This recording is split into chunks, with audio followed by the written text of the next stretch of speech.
Olá, está começando o segundo episódio do podcast Composição A3, o podcast do Museu Felícia Lerner e Auditório Cláudio Santoro. Eu sou a Juliana Faria, assistente de comunicação. Esse podcast é resultado da soma dos nossos 3 eixos temáticos. Então aqui você vai encontrar temporadas e minisséries sobre arte, música e meio ambiente. E essa é a temporada Felícia, uma minissérie com 6 capítulos que vai conversar, discutir e refletir sobre a vida e obra da artista Felícia Lerner. A gente tem um encontro marcado aqui 2 vezes ao mês, de março a maio. E nesse episódio nós vamos conversar um pouquinho sobre a produção das esculturas da fase figurativa presente no Museu Felícia Lerner. E agora eu deixo vocês com a Andresa, que ao lado da Larissa e do William, compõe essa conversa a 3. Então se ajeita aí, que o papo já vai começar.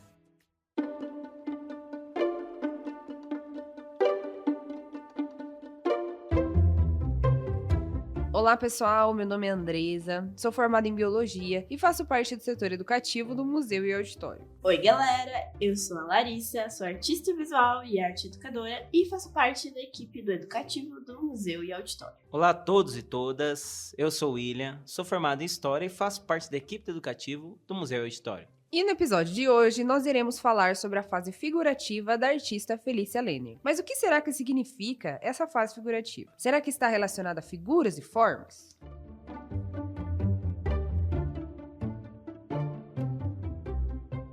Então, pessoal, o termo figurativo faz essa referência à figura mesmo, como a Andresa falou, sendo as formas que conseguimos reconhecer diretamente. Em específico, na fase figurativa, aqui no museu, a Felícia, ela traz a representação de figuras humanas, homens, mulheres e crianças. Exatamente, Larissa.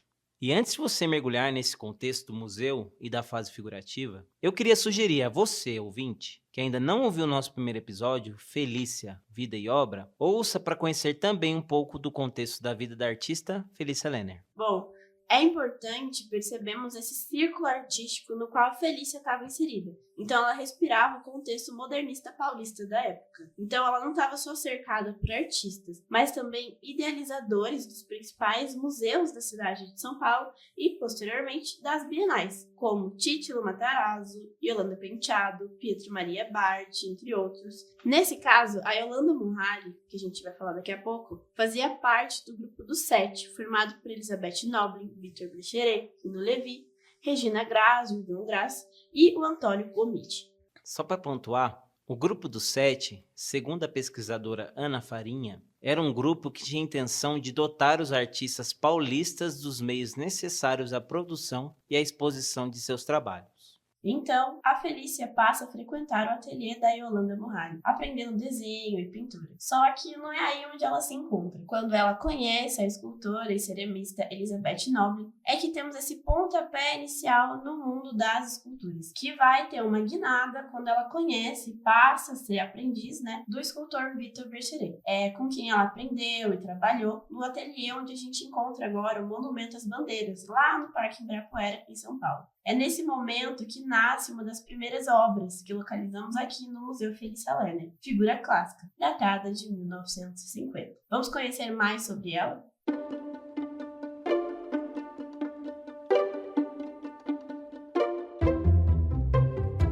Bom, essa obra citada pela Larissa marca o início do percurso da exposição do museu. Ela também demonstra a proximidade entre aluno e seu professor, ou seja, a Felícia Lerner e o Vitor Brecheret. Assim como a escultura Maternidade, que será abordada logo em seguida com maior profundidade, vemos que nessas obras da Felícia há características semelhantes aos trabalhos que Brecheret fez no fim dos anos 30. A figura clássica de Felícia se assemelha com a obra O Torso Feminino, de Vitor Brecheret, datada de 1939, pois, além do uso do bronze, que não era algo propício a qualquer artista, por ser bastante caro, vemos que a altura e os formatos dos membros do corpo são todos muito arredondados e grandes. E segundo o professor e crítico de arte Tadeu Chiarelli, essas obras seguem a tradição de artistas europeus como Bordelli e Mayol. A obra de Felícia é o contraponto, talvez, da própria artista. Primeiro por se tratar de um nu feminino, que pelas fotografias encomendadas por ela, vemos que ela era alguém que se preocupava bastante em estar sempre trajada, como a elite paulistana da qual ela fazia parte. Além disso, vemos que o caráter vertical e quase estático dessas primeiras obras é uma concepção do contexto da história da arte, onde víamos que o poder aquisitivo viabilizava a possibilidade dessas artistas transitarem entre os espaços, mas que elas ainda eram sempre a exceção. A sua liberdade artística só era aceita se viesse com o aval dos grandes gênios, entre aspas. Como diz a professora Ana Paula Cavalcante Simeone, abre aspas.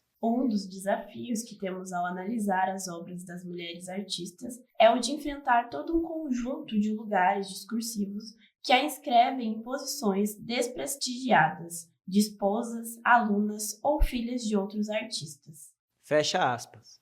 A obra Figura Clássica, de 1950, é a primeira na fase figurativa, sendo seguida pela obra Homem, de 1950 a 1955. Eu gosto muito de comparar as duas primeiras esculturas, pois a gente percebe essas diferenças que marcam a trajetória da Felícia, buscando a sua própria identidade visual enquanto artista. Então ela começa a dar os seus primeiros passos, buscando a sua própria expressão. Então, na obra Homem, a gente percebe que os braços e as pernas eles são mais finos. Os braços eles já estão mais grudados junto ao corpo e a peça, no geral, já é bem mais esguia do que a figura clássica, com as suas curvas e volumes. Passando um pouco mais à frente, durante o percurso do museu, nós temos também a obra Casal, que é composta, na verdade, de duas obras construídas separadas, mas que na concepção da Felícia seria uma obra só. Ela é a demonstração da relação de afeto entre uma figura masculina e uma feminina, ou seja, de Felícia com seu marido Isai Lenner. Fisicamente, os corpos representados marcam uma característica significativa de suas esculturas, onde as figuras com seus braços enormes estão colados juntos ao corpo, conforme a Larissa explicou, e você quase não consegue identificar o que seria um homem e uma mulher. Ao meu ver, essas obras têm uma certa androginia. Além disso, há um outro exemplar dessas duas obras no MASP, que foi doado ao museu em 58. Porém, lá as obras estão separadas de fato, nomeadas como Homem em Pé e Mulher em Pé.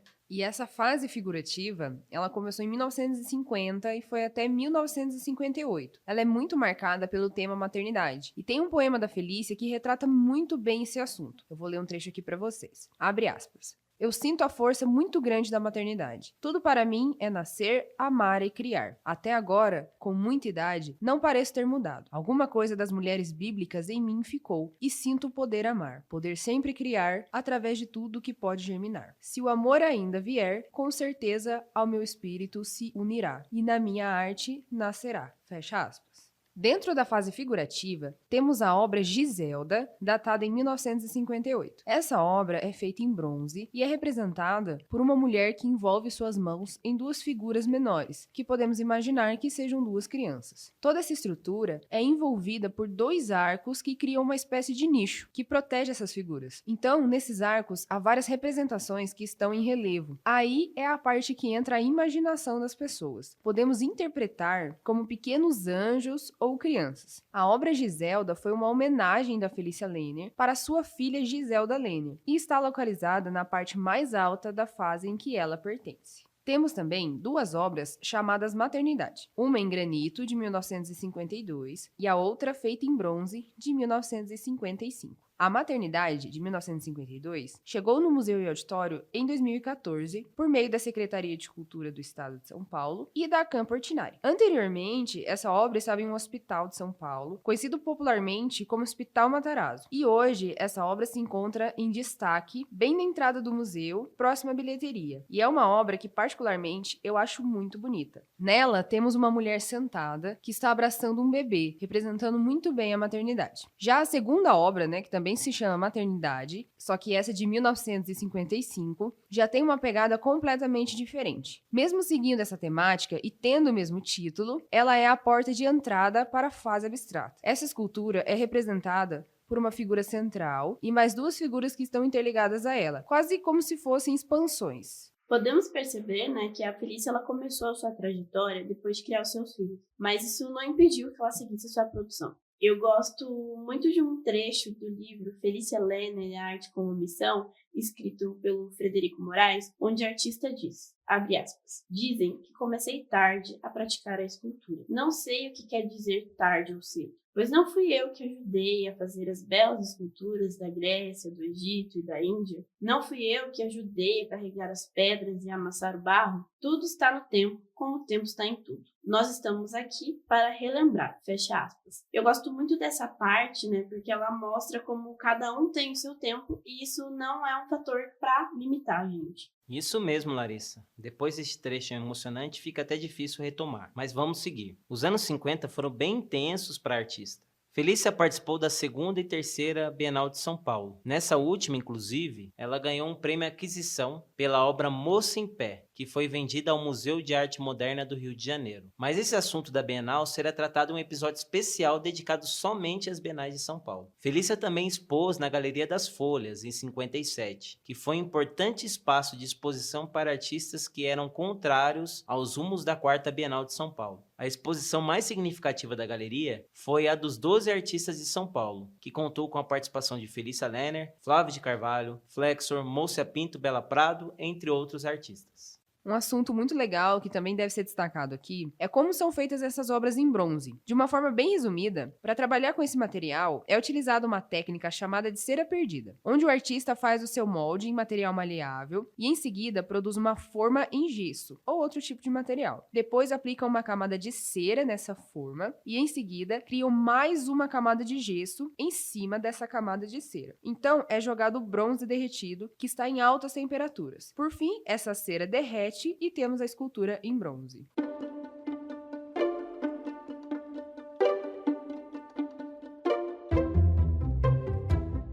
Estamos chegando ao fim da nossa conversa, mas antes de me despedir, vou deixar uma dica para vocês. Vocês podem encontrar a família Lenner na Pinacoteca de São Paulo. Lá temos obras da Felícia, do Nelson e da Giselda Lenner. Eu gostaria também de fazer uma indicação. Vou indicar um livro que foi lançado no ano passado. O livro chama-se Mulheres Modernistas, Estratégias de Consagração na Arte Brasileira, da professora já citada aqui, Ana Paula Cavalcante Simeone. E eu gostaria de deixar o convite para os nossos ouvintes para quando visitarem o Museu Felícia Lenner e o Auditório Cláudio Santoro, aqui em Campos do Jordão, vocês podem solicitar uma visita educativa, onde um dos nossos educadores vamos acompanhar e dialogar sobre os dois espaços. Bom, esperamos que tenham gostado de saber um pouquinho sobre a vida dessa grande artista chamada Felícia Lenner, mas ainda não acabou. Aguardem os próximos episódios, que ainda vem muita coisa boa por aí. Agradeço a toda a equipe e a todos os ouvintes. Nos encontramos ao longo dos próximos episódios. Um abraço e até mais. Bom, também gostaria de deixar o meu agradecimento às minhas companheiras que trabalharam para a criação desse podcast e a todos e todas que nos ouvem. Sigam as nossas redes sociais. Um abraço, pessoal, e até a próxima. E por hoje é só, pessoal. Espero que vocês tenham gostado. Não se esqueçam de seguir o podcast para acompanhar os próximos episódios da primeira temporada do Composição A3. Tchau, tchau!